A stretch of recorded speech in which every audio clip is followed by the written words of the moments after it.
Sitting in church with Dad was sometimes an interesting experience. If, you know, we'd hang onto his arm or hold his hand or something, and he'd look at you, and if your fingernails needed trimming, he'd start rummaging around in his pocket, and out came his knife, pocket knife. Dad was never without pocket knives. It was, in fact, when Mom and Dad died, there were several pocket knives, and that was one of the things that we as a family did, was take something that was very reminiscent of Father and of Mother and try to get as many of them and then hand them out to the grandchildren. And one of the things at the time was pocket knives. Some of the grandchildren that were alive at the time got pocket knives. Those pocket knives were really interesting. He would take our fingernails in church and he'd take the pocket knife out and start paring our fingernails with them. Kept them very sharp. Another thing that is very familiar is that Mother had heavy calluses on her feet all the time. She always wore high heels.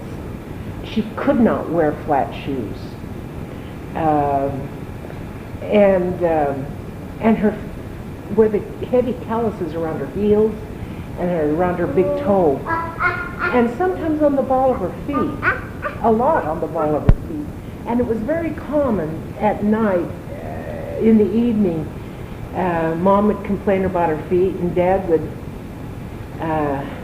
take her foot in his lap, sitting on the sofa, and out would come that pocket knife, and he'd trim off the calluses on her feet.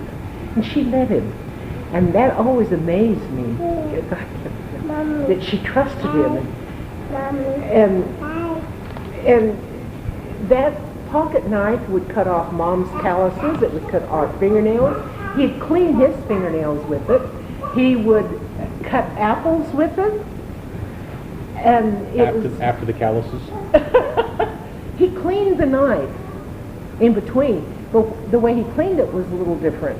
He'd go outside and he stuck it in and out of the ground several times.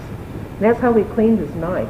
And I don't know how he cleaned it otherwise. All I know is he always had that knife, and he could peel apples and cut off slices and cut off calluses and everything with that pocket knife. With Mother was always his bookkeeper, and I know when I was a kid that ballpoint pens had come out, but Mother would never use them. She always used fountain pens still, and she had quite a collection of fountain pens, and that's what we collected from Mother to give to grandchildren. There was pocket knives from Dad, and there was a fountain pen from Mother. That reminds me of Mother's purse. That was sacred territory. You never got into Mother's purse. And she carried everything in it, anything you wanted. And if by chance she sent you to her purse to get something, she always had scissors, she always had the fountain pens. But if you were to open her purse, the prevailing smell, every time I smell Wrigley's spearmint gum, that's what Mom's purse smelled like. She always had, nobody could ever tell that she was chewing gum, but she always had Wrigley's spearmint gum. And she smelled of that. She also had lifesavers in her purse. But Mother's purse was magical.